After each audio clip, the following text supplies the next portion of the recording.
What is happening, guys? Happy Friday and happy NFL Week 1. And welcome to Roto Underworld's newest show, a Friday live stream called Sleepers, Streamers, and Stashes. I am your host, Memphis, and with me, because I'm playing for third place in a handsome contest, with me on the left is my co-host. His name is Evan Ringler. You can follow him on X at Evan Ringler FF. And on my right is the ultra handsome at Fantasy Picasso, Jonny Tuma. Guys, man, brand new show, brand new co-host, brand new seasons. How the hell's that, Jonny? I'm super excited. Like you said, we were just talking, can't wait to just talk about how Javonte Williams and Brian Robinson are the keys to winning in 2025, apparently.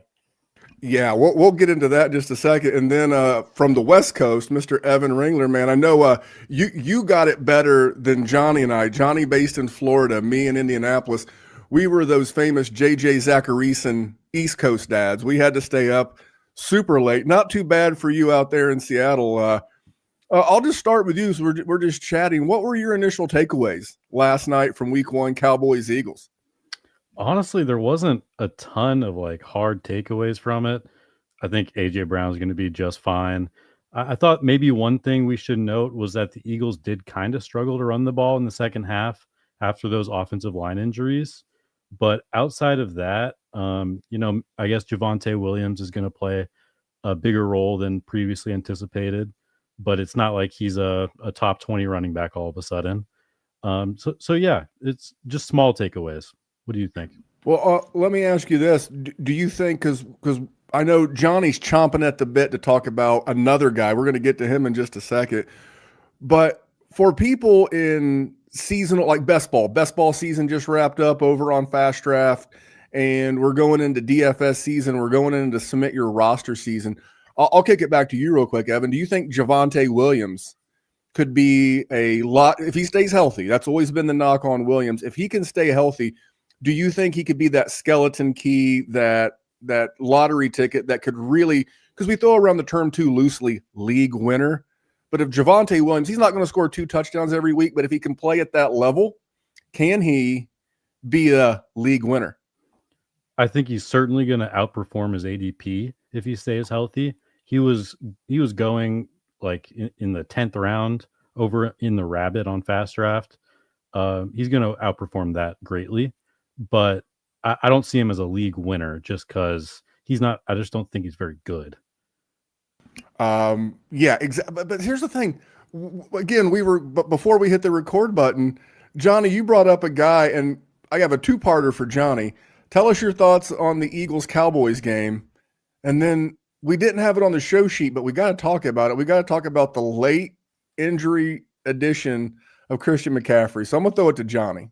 Yeah, I mean, I just quick on Javonte. I think it's one of those things where it's like cute now, but after a few weeks of taking some poundings, I don't know if he's going to show that same first game of the year springiness, right? AJ Brown was really disappointing last night just from a statistical output. And there's been some advanced stuff coming from the fantasy points guys saying he didn't win a single route last night. I haven't been able to watch the tape, but that's concerning, right? For a guy who was saying he was getting his knee drained twice a week last season and was dealing with a hamstring injury. You just question if he's at 100%. And I'm not glancing past this game without addressing CeeDee Lamb dropping 6 pass. I mean, it was bad. And the crazy part is CeeDee's getting open left and right, creating all sorts of separation.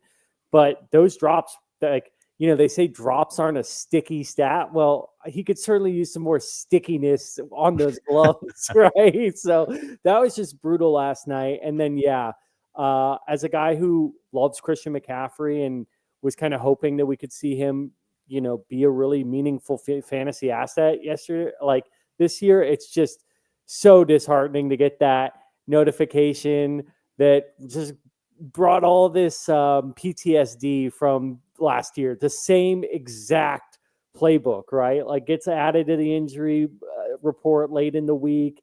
You start wondering what the hell's going on. The next thing you know, he's flying to Germany to get some stem cells or something like that. So, that's really concerning. And I think it's gross because Brian Robinson's a guy I'm not in love with, but he might just will his way into being a must-start fantasy asset here in week 1, even if McCaffrey's inactive. I personally thought Brian Robinson was worth a pickup already. I put the tweet out on Wednesday because someone else tweeted this out, and if I remembered, I'd give him credit, but they were like, did they know Christian McCaffrey was in this spot when they traded for Brian Robinson? Because a lot of backs were alleged to be available, whether, Zach Moss got cut. Breece Hall has been allegedly on the block since the NFL Combine, and they went out and got Brian Robinson pretty cheap. And Brian Robinson's a jag, but can he do something special in that offense? And it's just like that opportunity thing. So if you can plug Brian, maybe you had like some bad luck or what have you. I'm pro Brian Robinson, but one thing I will give you guys the premise of this show. We buried the lead because we want to talk football, but what Jonny, Evan, and I are here to do, we're going to give you a couple of DFS streamers. We're going to give you a couple of season-long stashes. A couple of season-long streamers, and then a couple of dynasty stashes, 2 of each and every week. But if you want to put this action to the test, you might want to do it on Fast Draft. Pour one out for an incredible best ball season. It was a breakout 2025 for Fast Draft, but now the NFL action has started. That means it's DFS season. That's right. You might think, oh, wow, DFS, I can't win DFS. Oh, but you can on Fast Draft. You just pick any 6 guys, and you put them in a handful of booster spots. There's no salary rubric you have to follow. You're not going up against thousands of killer bots in these tournaments. Oh, no. These are regular people grabbing their 6 favorite plays of the week, and that's all you have to do. And we post the ownership so that you can choose how much chalk you want. There is no drafting. It's called the Quick 6 Super Slam. The Quick 6 Super Slam is the signature DFS contest at Fast Draft. It is changing DFS. We are making DFS great again. So go to fastdraft.app and use your host promo code for a $50 deposit match. And let's go start drafting faster.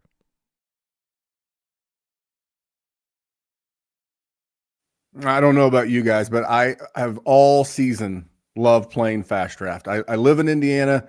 Luckily, my son's now going to college in Ohio. So when I go over there, I can actually play. Luckily, Indiana's pending for Fast Draft, but it's coming right around the corner. But coming out of Fast Draft, let's just go right into our streamers. Now, if you're a DFS gamer, you know what a streamer is. It's someone that you're looking to throw in your lineup. Maybe it lowers the overall cost. And I'm going to kick it to Evan. I'm going to give you our first streamer. You have a guy that I co-sign on this week's Dynasty Warzone. I'm big on this guy in Dynasty, and we'll get Johnny's take here in just a second. But tell us about the guy that you're streaming this week. Yeah, this guy is named Trevor Lawrence. So my number one worry with the Jags offense this year is the offensive line. I think there's a chance that could derail a lot of their games. Yeah, but that's not really a big worry against the Panthers this week, who last year had the worst pressure rate of any defense, and they also allowed more points than any team in NFL history. They really didn't make any substantial additions to that defense. They added some guys here and there, but nothing very meaningful. I also think that this game has sneaky shootout potential, as the Jags' pass defense was atrocious last year. Vegas is projecting the Jags for nearly 25 points this week, right behind the best offenses in football. So I have Trevor Lawrence as my quarterback 8. I think you can fire up all of your Jaguars and Panthers in week 1. I love Trevor Lawrence, and I love hearing what NFL guys, like not so much fantasy analysts like us 3 and others at Player Profiler, but like actual NFL guys. And I listened to the Mark Schlereth podcast, and he was raving about a conversation he had with Liam Cohen and about the biggest thing that they've worked on with Trevor Lawrence is getting his feet timed back up, and that he had gotten out of rhythm. And I didn't even mention that on the Dynasty Warzone, but you can go back and listen to that clip. My awesome producer, Nick, put it out there on X today. It's about a 45-second take of my thoughts on Trevor Lawrence, but I'm going to kick it to Johnny. Johnny, what are your thoughts as a Dynasty guy? But I know you play all disciplines of fantasy. What are your thoughts on T-Law from both a seasonal perspective, a this week perspective, and if you want to give us a Dynasty 2 cents? Yeah, I co-sign basically both of your guys' takes. Like, I'm a big believer in Travis Hunter and the weapons that Trevor Lawrence has now. I love what you said, Evan. Like, I put a thread on my X page that's it's gotten some guff. It's gone a little viral, right? But I said, like, if you have Travis Hunter and you're not starting him, you might not deserve him, right? Like, I think this guy really could have Justin Jefferson, Jamar Chase, CeeDee Lamb type of upside and the type of separation he's going to create. And I've been out there and I've said a bold take is that he might outproduce Bryant Thomas Jr. So, like, I have put some bold takes out there and I'm going to just call those out and stand on them. But I think that Trevor Lawrence is the beneficiary of that. And part of what I said of starting Travis Hunter in week 1 ties a lot to what you said, Evan. This is a shootout potential game. Like, both these teams are lacking in their pass defense. Yeah, the Jaguars got Travis Hunter, but I think they'll probably use him less on defense and more on offense, both based on all the reports we've been hearing. So I expect him to be heavily featured in the passing game. I expect him to be a really welcome kind of like comfort food for Trevor Lawrence. And I think that this could be a great season for Trevor Lawrence playing with a coach like Liam Cohen, who's kind of shown to be a bit of a QB whisperer, right? Like, Canales was able to get some good things out of Baker Mayfield with the Buccaneers, but then he took another step with Liam Cohen as his OC last year. And I think that's sort of what I'm expecting from Trevor Lawrence.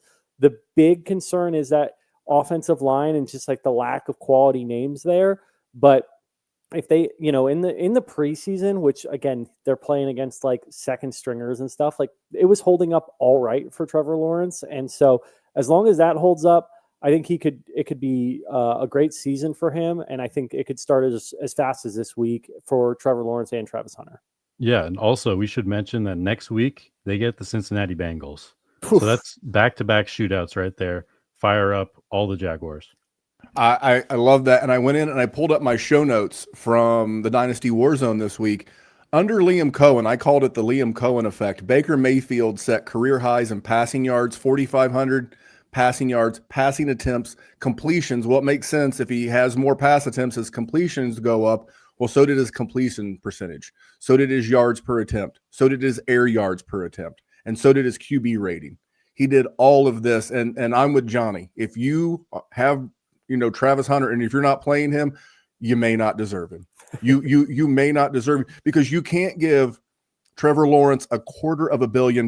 That's not a typo. That's not a stutter. $250 million, and then trade multiple firsts to go get Travis Hunter to not improve the biggest investment on this team.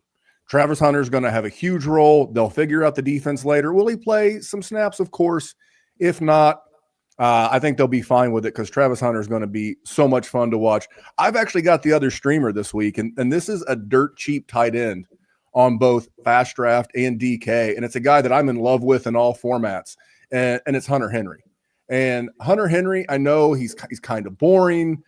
He's been around forever. He's 30 years old, but he's coming off of career highs too.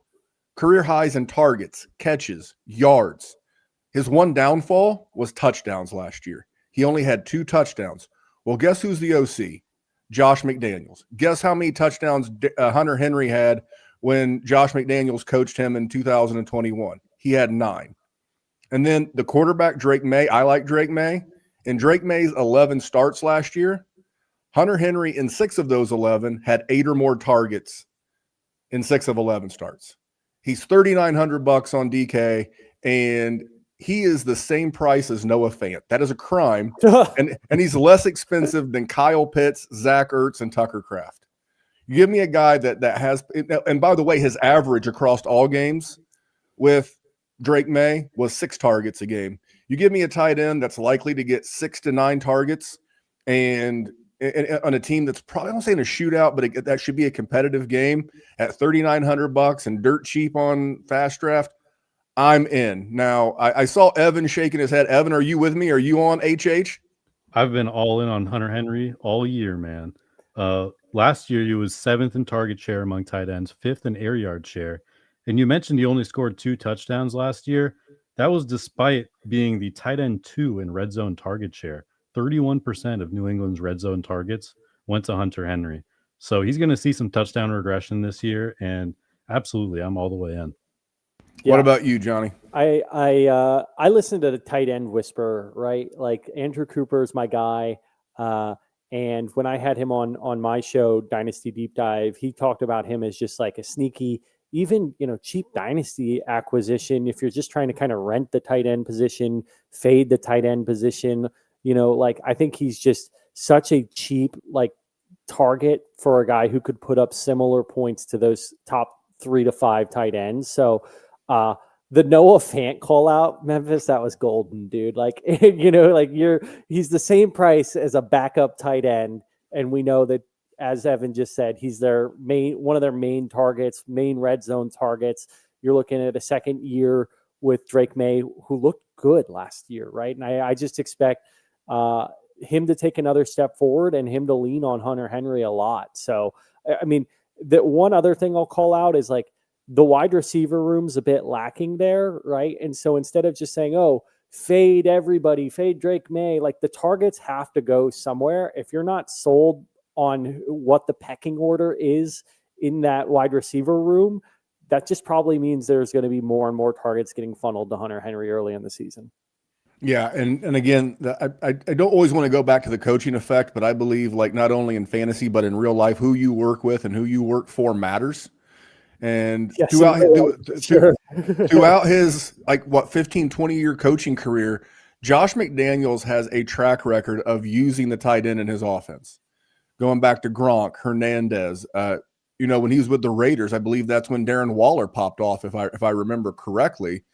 His tight end usage is the thing of legend, but this show's not all about DFS and fast drafts. Sometimes it's about seasonal leagues too. A lot of you guys, and we're going to save time at the end. We're going to answer some questions from the YouTube chat, last 15 or so minutes of the podcast. But some of you guys have got to hit submit lineup on apps, whether that's Sleeper, whether that's, ESPN, what have you. And you might want a Sleeper. And I'm going to go right back to Johnny. Johnny, you got Sleeper number 1 for seasonal players. Give us your guy. Yeah, I mean, whether this guy's a complete sleeper for season long is maybe up for debate, right? And what you call a sleeper, but I think in week 1, this guy's probably not hitting a lot of lineups, and I think he could immediately have a good week 1, and then you're looking at this call in a week being oh yeah, I guess he was we were kind of sleeping on him, and that's Dylan Sampson. We've got no signing of Quinshon Judkins. I do think they're going to lean on Jerome Ford in the run game, but they're playing the Cincinnati Bengals, and we know how those types of games are going to go. It's going to be them having to pass to keep up with them.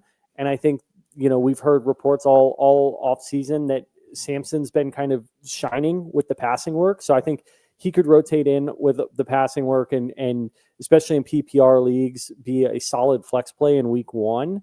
And one other thing that I just thought was an interesting nugget here was this is the Bengals. You got to start the wide receivers. Maybe it's Jerry Jeudy who's going to be the main beneficiary.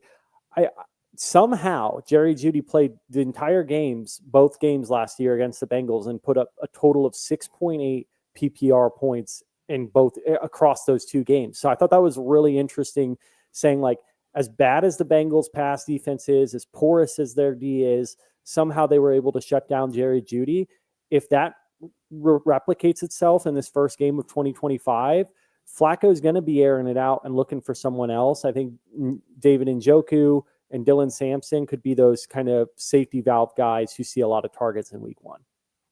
What about you, Evan? I see you nodding along. Because before I give it to you, I have been on Dylan Sampson for a while, and I need Johnny.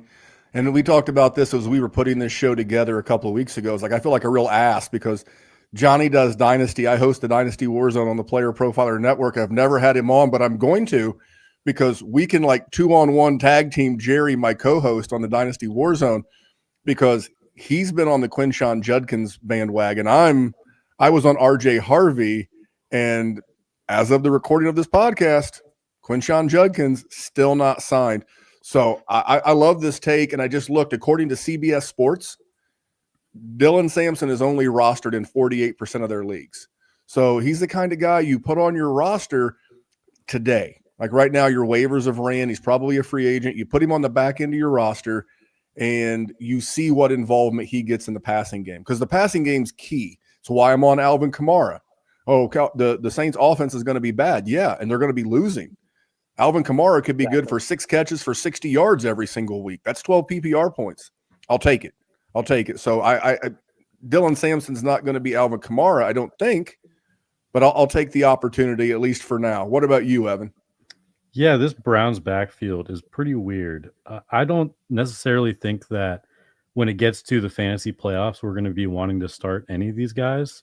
But for right now, I think Johnny's correct that Sampson is a good play this week. Honestly, Ford is a good play as well. Yeah. Both of them have shown explosiveness and pass catching ability. They're going against the Bengals defense. There's going to be opportunities for them to score points. And as long as Joe Flacco is under center, this offense should be not the worst in the league. Once they throw Gabriel and Shadur in there, I think it could really go downhill. And when Judkins signs, then it's a three-headed monster in that backfield. But for right now, I agree that both Browns running backs are good plays. And I just want Dylan Sampson to establish himself as the pass catcher. A couple of Joe Flacco stats throughout his career, he's averaged about a 23% check down rate to the running back. So out of all the passes Joe Flacco has thrown have been to a running back. I don't think that'll be Jerome Ford, and not that Quinshon Judkins can't catch passes. I just don't think he can catch passes as well as Dylan Sampson. And if he establishes that role in a play from behind offense, he's going to be PPR gold. That's why I recommend him as a sleeper now. I'm 100% on this play because if you get him now on your roster and he gets 4 or 5 catches on Sunday, you're not getting him for free next Wednesday. He's going to be a waiver priority ad, going to be too little too late. And you know what? If he stinks the joint out, you drop him and you go pick up someone else. It's that simple. And Evan, you may have that someone else that you might be thinking of as a sleeper for seasonal leagues. Yeah, so here we're kind of looking for guys that we want to keep on our roster, but in week 1, we probably don't have to start these guys because our teams are fully healthy. There's no bye weeks. But one guy that I really want to keep an eye on is Marvin Mims. Everything that we've seen from preseason and training camp has led us to believe that Marvin Mims is going to be close to a full-time player in 2025, which is way different than last year, where he only had one game above a 50% snap share. He was also incredibly efficient on a per route basis. He was 3rd in yards per route run and 2nd in fantasy points per route run among all receivers. And he's the type of player that only needs 4 or 5 targets to produce for our fantasy teams. So like I said, you probably don't need to start him week 1, but he could be a very valuable asset to keep an eye on. And I wouldn't be shocked if at some point this season he became like a true wide receiver 2 that you can plug in every week. I'm going to throw this one to Jonny straight away because my love of Marvin Mims has been known in the Dynasty space, but I would love to hear your take on Mims. Well, I'm a diehard Broncos fan. I was born in Colorado Springs, so I used to go to Mile High and see the Broncos games. So they'll always be my team. And it's been tough. Like that was the first pick that Sean Payton made, and I think everybody had really high aspirations for Marvin Mims. And the snap share wasn't what we've wanted over the last 2 years, right? But that usage at the end of 2024 was so juicy. Like even when he was below a 50% snap share at the end of the year, he had 29.2 fantasy points per game in week 17 and then 22 in week 18. And so he was showing that we all know he's an explosive player, and they were finally starting to design, ways to get him the ball in a way that was really effective. And then what I thought was also really interesting was his highest snap share for the entire year last year was actually in their wild card game. He played 69% of the snaps in that game. He didn't get a lot of fantasy points, right? But it was still really encouraging to see that when they needed to, like when it was playoff time, when the game mattered, they wanted him out there 70% of the snaps. And I think this preseason has been different. It's looked like he's going to be like an 80 to 90%, like as their kind of set it and forget it wide receiver 2. Now he's fooled me once before, right? Sean Payton, probably more than twice actually with Marvin Mims. So I'm definitely keeping him on my bench for this week probably. But at the same time, I have very high hopes that, to your point, he's going to be that opposite alongside Sutton who can take the top off the defense. He's used like as a running back and a lot of screens, but this is a guy, when you look back, he had some great downfield catches last year and some great great explosive usage at Oklahoma as a downfield guy. So he's kind of gotten painted into this spot of like people in the fantasy streets think he's like a check down merchant. Like he can certainly fly down the field and catch those deep balls as well. So I think he's just super enticing from that angle where you're like, man, he could get, I'd love to see them hand the ball off to him a few times, just like they did last year, even with RJ Harvey there. So just when you think about all the different ways that they can deploy him, if they choose to, like it's a super enticing player to have on your roster. So I'm going to date myself with this next answer, but that's okay because I love historical comps. I always have, especially ones. So Steve Smith Sr., the former Carolina Panther, Baltimore Raven, known to fight a teammate, he started off his career as a return specialist. And in his third season, hey, Johnny, what year is this for Marvin Mims? This is his third year. I just wanted to make sure I was correct there because I knew I was. But Steve Smith in his third year, in his sophomore season, he had 54 catches, 872 yards, and 3 touchdowns. And in his junior season, his third year, he fully broke out. He had 88 receptions, 1,100 yards, and 7 TDs. And he led the Carolina Panthers to the Super Bowl. Why can't Marvin Mims repeat that? I don't think he'll be the next Steve Smith. I don't think he's going to fight Bo Nix at practice. He could, but I am here for Marvin Mims. He holds like some weird, obscure Texas State record for wide receiver yards in a game with like 400 or something. The dude's ridiculous. I absolutely love Marvin Mims. And yeah, this is the point of this point of the show. We want to give you some names. You cycle these guys through. If they hit, you can come back next week and tell us all how nice and smart we are and how we helped you get a really good guy. And if not, you just dump them. And that's I mean, I love Evan. He's the positive reaffirmer. He's nodding his head. It's perfect for an audio podcast, but it's it's that I always keep that spot on my seasonal leagues, that 16 roster spot. I keep that one spot. And I cycle guys in and out based on news, based on what I think is coming out of training camp. And if I'm right, great. And if not, that's why you cycle. Are you good with that type of philosophy, Evan?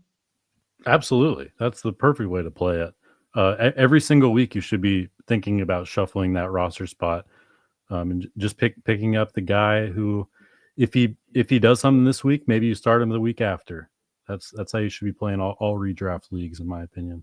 Yeah. What about you, Johnny? Upside too, right? Like with that last roster spot, you're not going for a guy who, like I hate to throw out Javonte Williams, but if he doesn't fall in the end zone last night, then it's 15 carries for 55 yards. Like the ceiling's not that high with a player like that, right? Where some guys like Marvin Mims, where they can have one play that's 15 points, maybe, those are and even like, as we said, like Dylan Sampson is a guy who, if he can really establish himself as a passing down back, can be almost like a set it and forget it flex play going forward. Like those are the types of stabs I want to take with the end of my roster. Guys like Brashard Smith, even, right? Like there's a little bit of ambiguity in that backfield. I think people think that Pacheco is going to hold down that role, but like we started seeing Brashard Smith get some passing work with the ones in the preseason. And I think he could be almost like a Jerick McKinnon role as the season unfolds. And so like, that's what, if it doesn't pan out, then that's fine. That's the last roster spot on our roster. Right. But if those kind of guys hit, then that's league winning upside. And that's what I'm chasing for on my bench, is not guys that like are kind of like, oh, I can start them and I know I'm going to get 10 points. Like I want guys who, if they break out, they're going to be, everybody in the league is going to be trying to make an offer for them. And one last little bit on Marvin Mims is that I want a guy that, like, say, Sleeper, ESPN, they tell you how big of an underdog you are. You're a 20-point underdog, a 15-point underdog. Marvin Mims is the kind of wide receiver 3 I like to start when I'm a huge underdog. I don't need 11 points from Adam Thielen. It's not going to do me any good if I'm projected to lose by 15 or 20 points. But I know on a given week, Marvin Mims, kind of like an Alec Pierce, can give you 4 for 120 and 2 touchdowns. He could take a reverse to the house because he's a return specialist. He's the kind of guy. And then if he gets that, I mean, again, that's wish casting. That's major projecting. If he has that kind of third year Steve Smith breakout, Now you're working with something. So I love Marvin Mims, and I also love Sean Payton, and he's got an ego. And the thing about Sean Payton is Sean Payton loves to be right. Would you guys agree with that? I see Jonny smiling as the resident Broncos fan. It's fair to say Sean Payton likes to be right. He's a funny guy, especially like as a Broncos fan, the way I would hate to be a Denver media person having to go and ask him questions every day. Like he just eats them up. And so he's won over the hearts of Broncos country for sure. And Marvin Mims was the first skill position player ever drafted by Sean Payton in his Denver Bronco, regime in that tenure as the Broncos coach. So he's got reason for Mims to break out. So do we. And I don't know that Marvin Mims would crack your Flex 6 frenzy ranking, but maybe he could. I know your sad draft season is over, but just because the NFL season starts doesn't mean the drafting stops. Because Fast Draft has the Flex 6 frenzy. You're drafting 6 guys for the Sunday slate against 9 other competitors. It's fast, it's furious, it's fun. And as with everything on Fast Draft, there are no salaries. Woo! So go to draftfaster.com, get the app, use your host promo code for a $50 deposit match. Now let's go start drafting faster.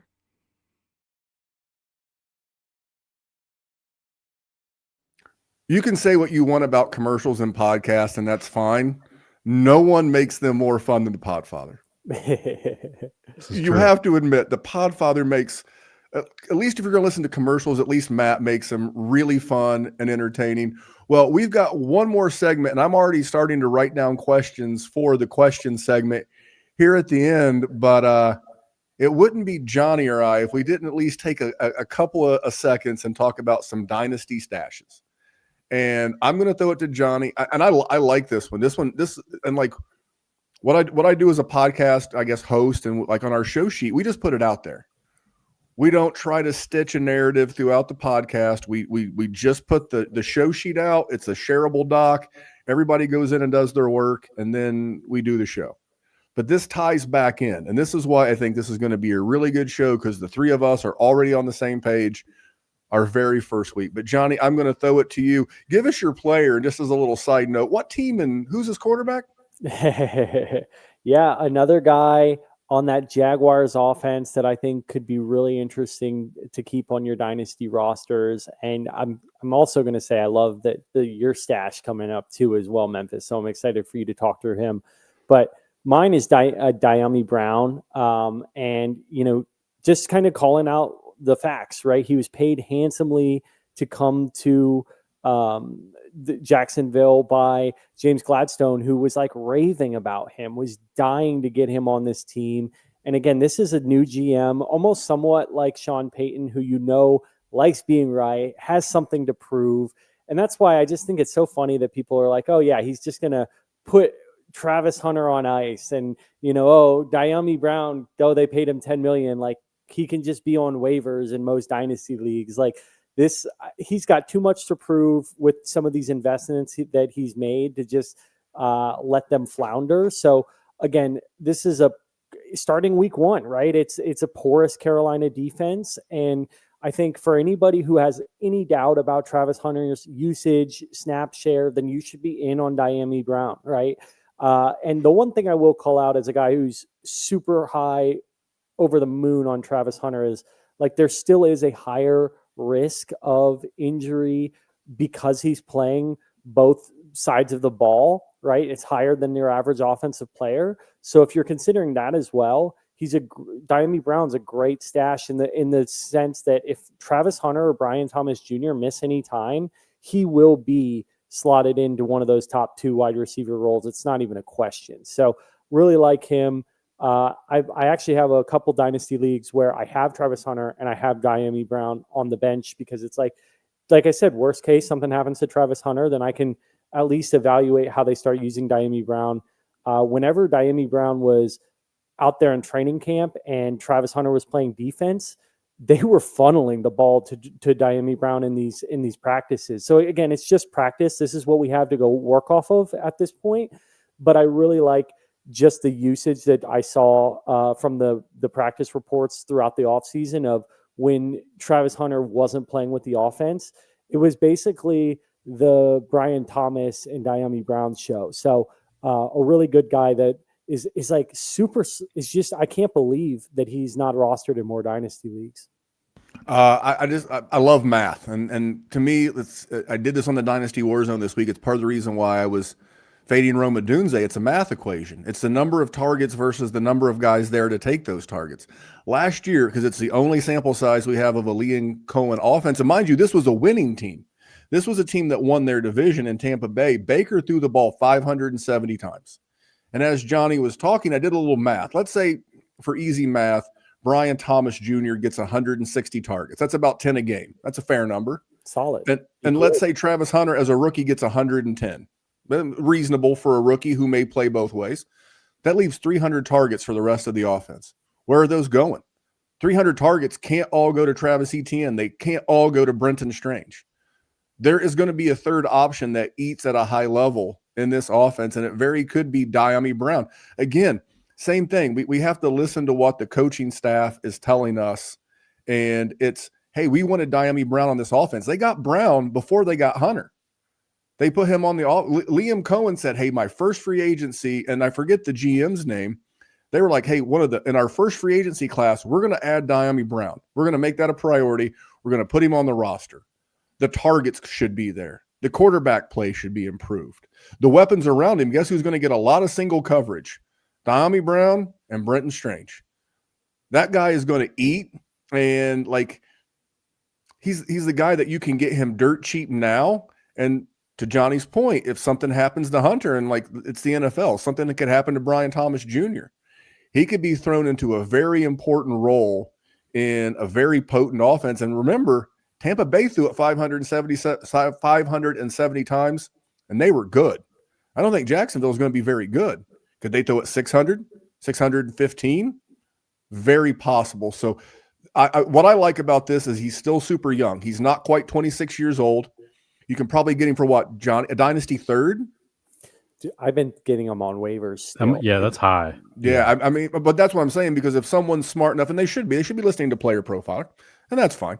But if they're not, and you are, you might be able to go get him dirt cheap. I've got a stash for you, but I want to get Evan's take on Brown. Yeah, I like this call out a lot.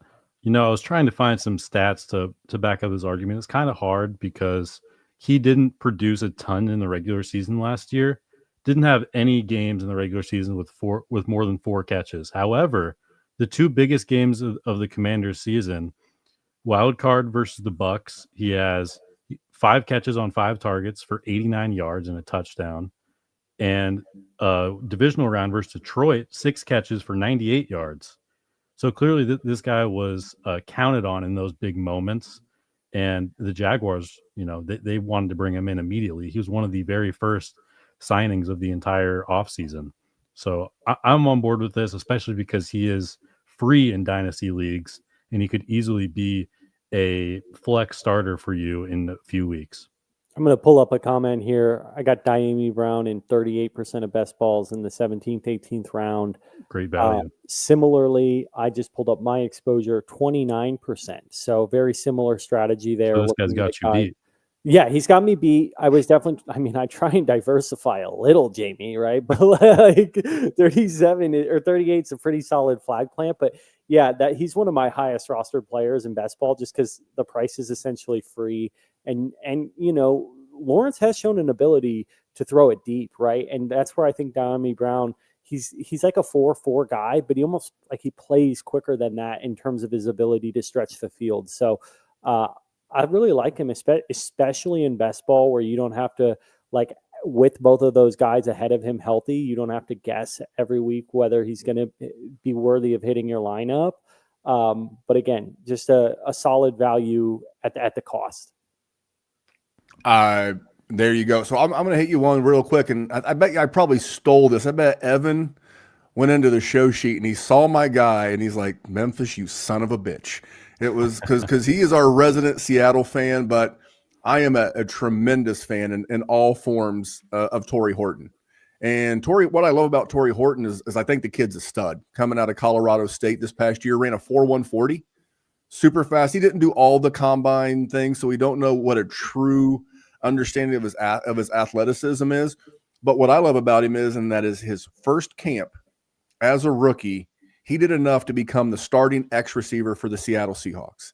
And he's got good weapons around him. I love that Cooper Kupp can be a mentor to him, is like that veteran. You got a great slot / other wide receiver in Jackson Smith and Jigba. And again, where did the targets go? And he's listed as the X. And for those that aren't necessarily with the X, the Y, the Z, the X receiver, because of their role as the top outside threat, are praised for their ability to beat defensive backs in single coverage, dominate all types of routes, and excel in either pass catches across the middle or stretching the field vertically. And like I said, the dude ran a 4.1. I pulled up Matt Harmon's reception perception tree. He runs all of the key Shanahan. And I say Shanahan because Clint Kubiak is going to run a Shanahan-style offense. Torrey Horton excels in all of the routes that are important in that Shanahan offense. And like I said, he's starting now. I won't be as bold as to say he could be a sleeper like Marvin Mims, but I have had a man crush on this kid all off season. I think he's going to be a stud, and I would not be surprised if next year, I don't know that he'll push Jackson Smith and Jigba that quick, but if he does, if he hits his absolute ceiling, that kid could be a legit wide receiver one. But I want to start with Evan on this one. Like I said, you are our Seahawks fan. Your Twitter banner is a Seattle Mariners. You're all things Seattle sports. Go Kraken. But what are your thoughts on Horton? Excuse me. I absolutely love this take. Coming into training camp this year, the X receiver battle was supposed to be Marquez Valdez-Scantling or maybe even Elijah Arroyo, the tight end. Nobody was really bringing up Torrey Horton, but he completely iced both of those players. MVS got cut. He's now in the Niners, and it looks like Arroyo isn't going to get a ton of playing time out of the gate. Horton was a great producer as a sophomore and junior at Colorado State. Senior year, he got injured, but the numbers in those second and third years in college had me very interested. And the fact that he already became the X receiver is just such a huge development. And it's very important because his skill set is much different than JSN and Cooper Kupp, which are kind of similar in ways, more slot focused over the middle of the field, while Torrey Horton can stretch the defense over the top. And we saw last year just how good Sam Darnold was on those deep throws, especially to Jordan Addison and Justin Jefferson. So Torrey Horton is going to get a lot of valuable targets in this offense, in my opinion. You remember that probably one? Get him for a third. You remember that one where Sam Darnold split two defenders and hit Justin Jefferson to hit a walk-off against your Seahawks? Yeah, that rings a bell. Now, obviously, Johnny, Evans got his bias as a fan. I've got my bias as a Torrey Horton stan. Give us your impromptu, unbiased opinion of Torrey Horton and his dynasty value as a dynasty content creator yourself. I wish I could avoid the bias, right? But as a guy born in Colorado, love watching Colorado football. Like I have seen him play a lot of college football, and this has been a guy who has been on my watch list for years. Like I really wish he would have declared as a junior. I think he could have been like a second round pick then.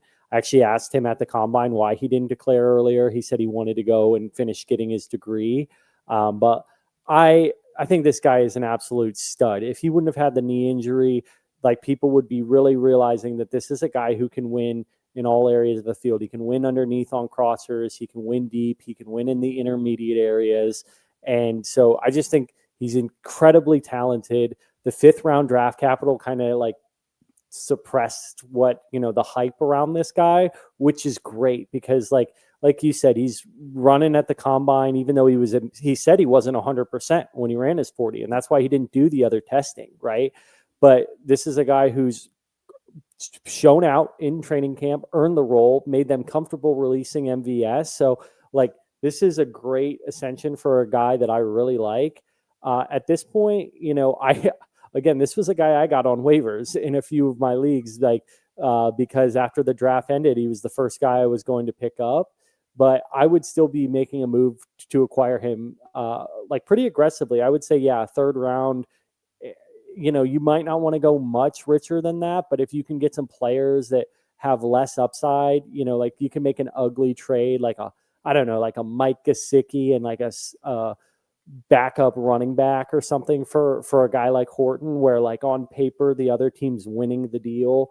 Like that's a trade I'll make all day, and those are the types of moves I like to make in Dynasty, where I'm being a little sneaky with how I'm going about acquiring guys that I'm really high on.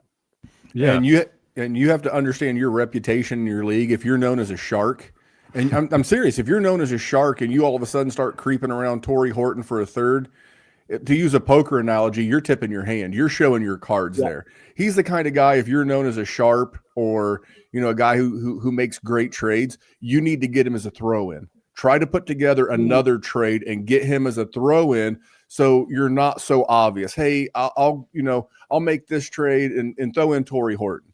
And they're like, no, I can't do that trade. Then you can say, hey, well, what do you want for Torrey Horton? You get him off guard. You have to get him in. Evan, you were going to jump in there. Well, you just said my point perfectly. That was an absolutely perfect point, and that's why you're the GOAT. Well, real quick because we're going to get into some questions in this last 15 minutes. For people, again, who, they understand football, they may not know who plays X receiver in the NFL currently. And that doesn't mean Torrey Horton's going to be any of these guys, okay? But this is the level of wide receiver that plays that X position. Justin Jefferson, Jamar Chase, A.J. Brown, C.D. Lamb, Garrett Wilson, Devontae Adams, Mike Evans. Maybe you've heard of those guys. Terry McLaurin, Stephon Diggs, a couple of other guys. So it doesn't mean that he's going to turn into that. And because he's in the 5th round, doesn't even mean he's going to turn into Puka Nacua. But the barrier to entry and the barrier to early success is very small for Torrey Horton and this team. Guys, let's get to some questions. We've had so many people throw them in there. For the season, this was not denoted as Dynasty. So for the season, would you trade Garrett Wilson, Evan Ringler? Would you trade Garrett Wilson for Courtland Sutton? You know what? I have these guys back-to-back in my seasonal rankings, but I'm going to give the slightest of leans to Courtland Sutton just because I feel better about the situation. He definitely has more touchdown upside, not even a conversation there. I will say that PPR would maybe lean slightly towards Wilson, while half PPR, which is more about touchdowns, would lean more towards Sutton. So I'll just, play the middle. And I'll go back to our Broncos fan. By the way, I'm not putting myself over. Big Bo Nix guy last year. My second most roster by percentage of Dynasty leagues. My second, dude, when I saw the Sean Payton rules, or I guess they were the Bill Parcells rules of drafting a quarterback, knowing Sean Payton was a Bill Parcells protege, and Bo Nix met every single one of them, it just felt like a lock. But what about you, Bronco guy? Dude, you got bigger stones than me. Like I was scared with Knicks last year, especially like taking him that early when people projected him to be like a second rounder, right? But proves that quarterback is just such a hard position to evaluate. I'm a little less high than like your average Bronco on Courtland Sutton. I just don't love his ability to separate. Love his ability to win in the red zone, win in contested catches, make just outstanding catches, right? I think I'm going to side with Evan on this. In full PPR, I would prefer Garrett Wilson. I just think there's absolutely no target competition in that offense. He's going to see a high target share. Whether those are catchable targets from Justin Fields is another story. But Courtland Sutton in half PPR, definitely more touchdown upside. In general, I lean Garrett Wilson, though. I'm a big fan of everything Denver Broncos, but you said it perfectly. I'll take the week-to-week volume over the touchdown upside, because you can go back and look. DJ Moore's career year came with Justin Fields, and why can't Garrett Wilson do the same? He's had great seasons with a merry-go-round of quarterbacks over the first part of his career. And I think a healthy Aaron Rodgers would have been the best quarterback of his career, but I think Justin Fields will do the job. Volume trumps TD upside for me. I'm sticking Garrett Wilson in a full PPR. All right, next one. I'm gonna start putting these on the screen. Kyle Siebert Audio start 2. Khalil Shakir. I'm assuming that's Keon Coleman. It'd be cool if it was Tevin Coleman, but it's not. Myers, that Mike? Jacoby Myers. Jacoby Myers. Okay, good call. And Ollie Gordon. So I'll go back to Johnny. Give me two. I already answered this in the chat on YouTube, but I'll see what Johnny says. Yeah. Oh man, I wish I would have saw your answer. I'm gonna definitely go Jacoby Myers as one of them. Christian Gonzalez just got marked as inactive for the Patriots.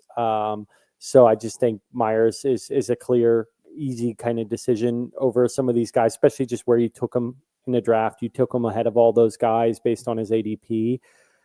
I'm not the highest Shakir guy, but I'm probably going with him next. I think there's been some good reports about Keon Coleman taking a second step this year, but he's nursing a little bit of a groin thing. And someone mentioned, like, you watch him running routes, like the videos of him running routes in the offseason, and he's kind of doing like the crazy legs things with his legs bowed out. And you're like, maybe that's why you got a groin injury, dog. Like, because you're running like so bow-legged, right? So I'm just kind of joking there, but I just say that to say, like, Coleman might not be 100%. Jacoby Myers is the easy decision here. Shakir's another safe guy in PPR.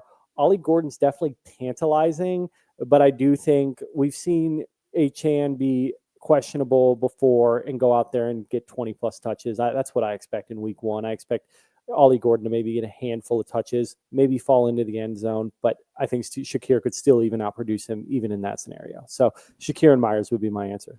What about yours, Evan? I agree with Johnny that Jacoby is the easy pick here for the first one. And if we're picking between the two Bills receivers, I agree with Johnny that it should be Khalil Shakir. In terms of just volume and consistency, it is Shakir way over Keon Coleman, who, I kind of liked coming into last year, but the way they used him as a pure X receiver with no slot work at all, it just doesn't work very well for fantasy because he's not a separator. So he just needs touchdowns in order to produce. I would rather have Khalil Shakir, who can just get those easy layup targets in what should be a very great game environment to target. Ollie Gordon, I would only play him if Achane is reported to be limited. Otherwise, it's looking right now like Achane's just going to be a full go. So I would stay away for now.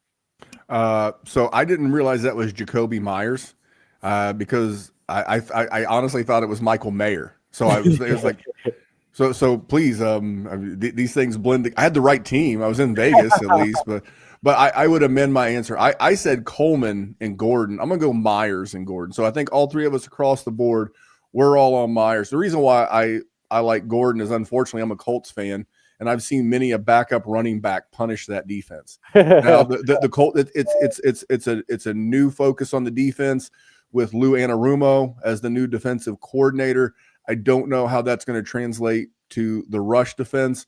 I do think that Miami will obviously lean on Achane, but he is coming off the calf injury, and I could see Ollie Gordon getting enough work against what has been historically a suspect Colts defense that I could see him getting enough work. But you got to go Kyle, you got to go Myers for sure, and then you can flip a coin between Gordon and Shakir. It is 2 Shakirs to 1 Gordon, but you do you.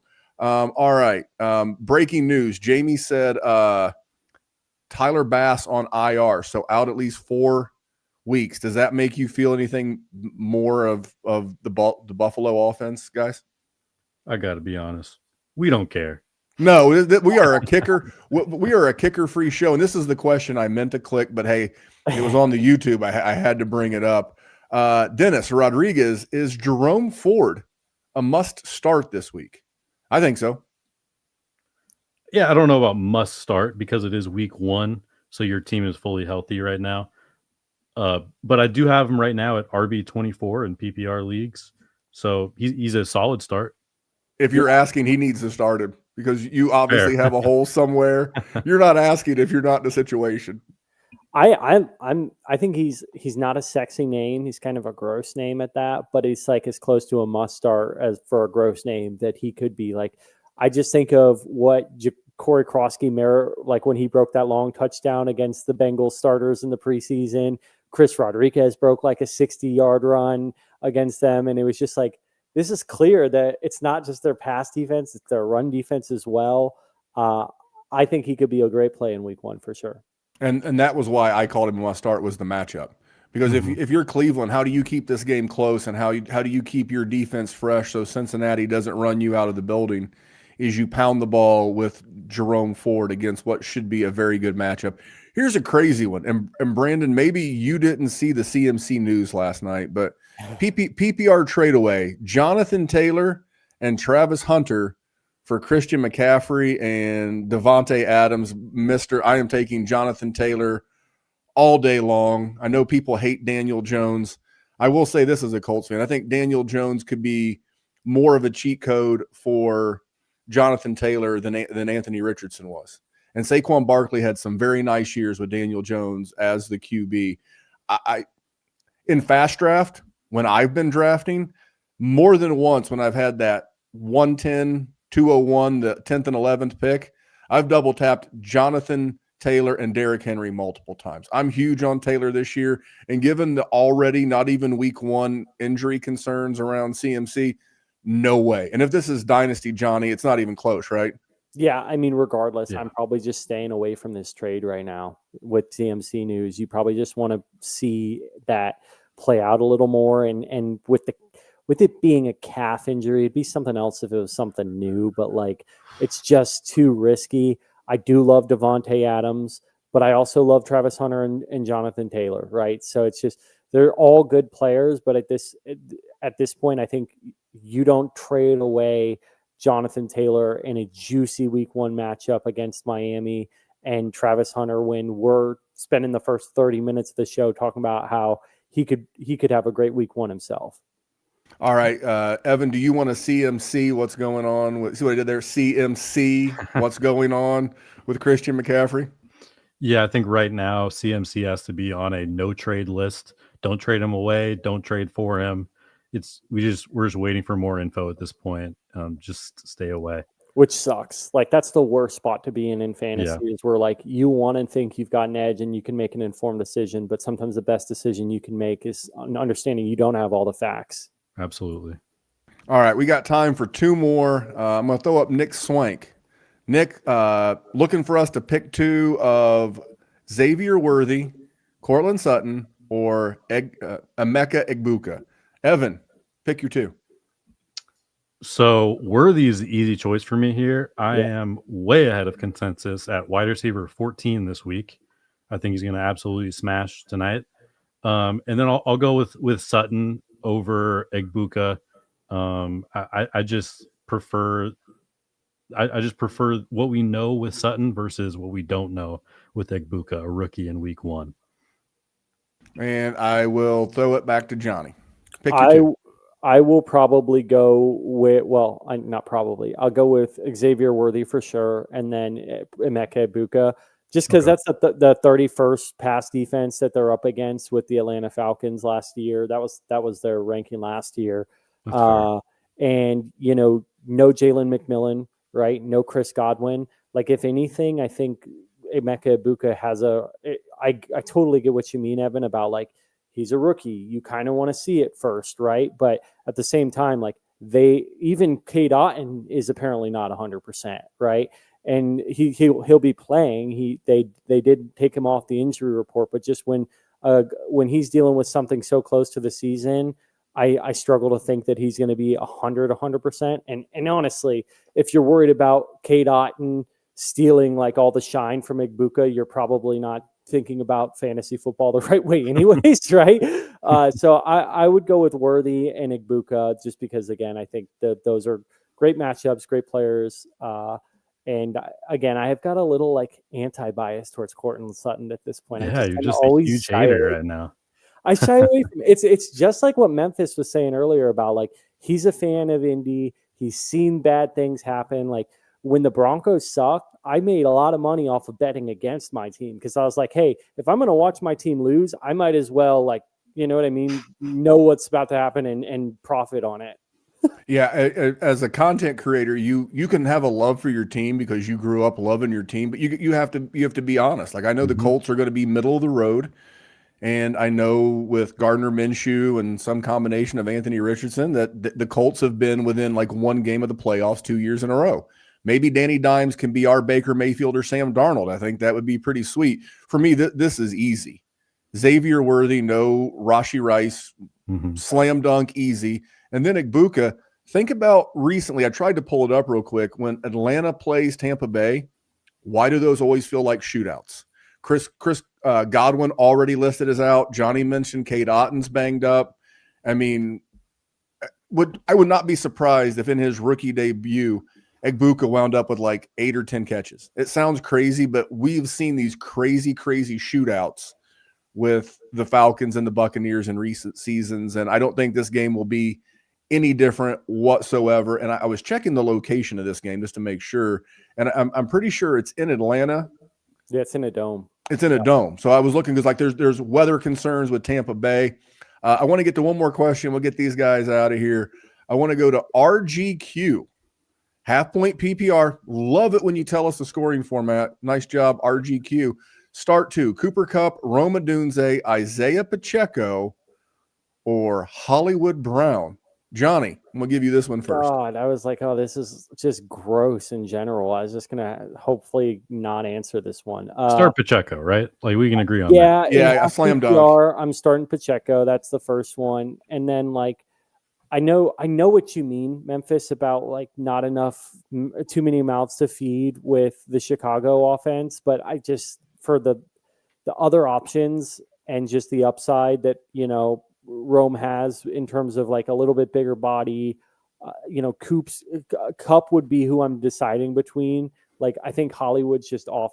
I think you can eliminate Hollywood. That's something I can say confidently.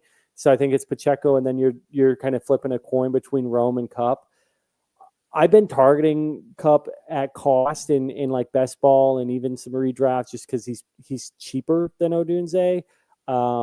But I also think he could be dust, right? Like I think a lot of people think that Kupp could be dust. So I'd rather go with a top 10 wide receiver who maybe had a bit of a disappointing rookie year, but has a new offensive mastermind running the team, right? And so and the reports have been really good about Rome Odunze coming out of camp. So I'll lean with those two. I'm going Pacheco for sure. I think that's a clean sweep.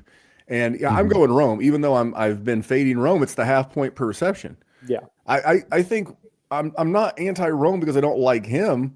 I think with Rome, you're just hoping for Mike Evans level efficiency and point scoring, where he's never going to be that 10 catch a game guy, but he can do a hell of a lot of good with 5 catches.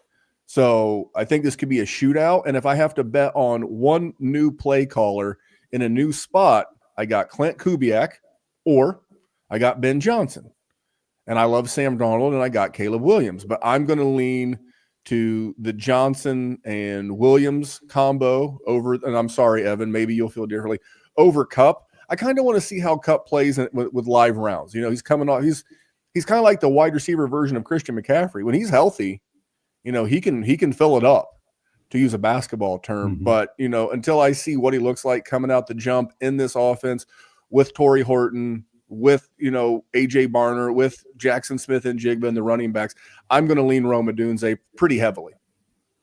Okay, I see this as more of a pick your poison because Kupp does have the higher median projection for me, just because we know that he's going to get some target volume versus Rome, who is a boom-bust play. He could easily put up 30 points versus a Viking secondary that is vulnerable. Or Caleb just misses him a couple times and he doesn't score a single point. I could see it either way. I think generally I would take the upside play of Rome, but if you have a big lead going into that afternoon window and you want to plug in Kupp, that would make sense to me.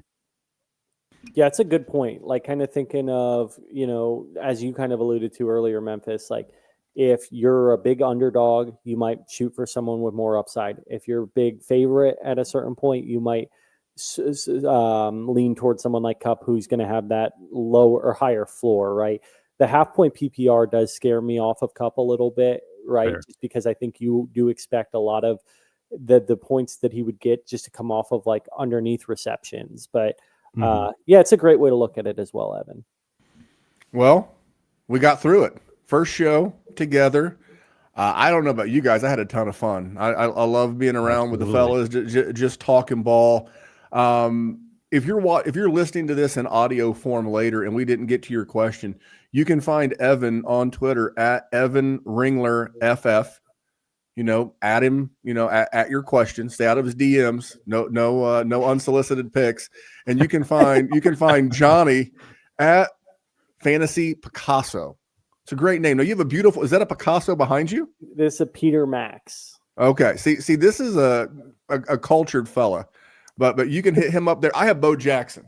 Yeah, that's a little more cultured. I am I'm the oldest of the three here, but yeah, Bo Jackson is the man. But so are these guys. But guys, any parting words before we get out of here? No, thanks you did a great job hosting, and really enjoyed this with you guys. Yeah, make sure you subscribe to the Player Profiler YouTube channel, because we'll be running the show every week, Fridays at 3:30. So tap in, show up to the show, submit your questions early. I don't think we were able to get to every single question today, which is a good problem to have, right? But get to the show early, ask your questions, we'll get to them. And thank you guys for watching. And yeah, comment, subscribe, and we'll keep our eyes on what you're saying. Yeah. And to Johnny's point, the first question that we answered in the question was the first question answered in the chat. First in wins. It's a first come, first serve type show. Evan, what are your parting words? Yeah, I'm just so excited to be doing this show with you guys all year. Every Friday, I'll be looking forward to it. I also want to say that go check out some player pages at playerprofiler.com. Oh, yeah. We've made some big changes this week, added a lot of new advanced stats. So go check it out. Some really cool stuff. Yeah, and Jonny said it. When you like, subscribe, and comment, especially on YouTube, it helps more than you know. We mentioned Fast Draft. We don't have a show Fast Draft code yet, so use whichever one you want. But Fast Draft is like if you want to open up the wallet and support us there. But if you're looking for a free way to help us, you like, comment, and subscribe. It's super easy. We appreciate it. If you're a podcast listener, subscribe there too. I am your host. You can tag me in your questions. I'll get to as many of them as I can at DWZ Memphis. But yeah, guys, let's get out of here. Let's go enjoy the rest of our Friday. And we'll be back here next week for more streams, stashes, and sleepers on the Player Profiler Network. Hey, I want to thank you for being part of this broadcast. If you have any thoughts on it, leave a comment. If you enjoyed it, make sure you leave a like. And if you want to see more shows on the Player Profiler channel, subscribe to it. That's how we know you want more.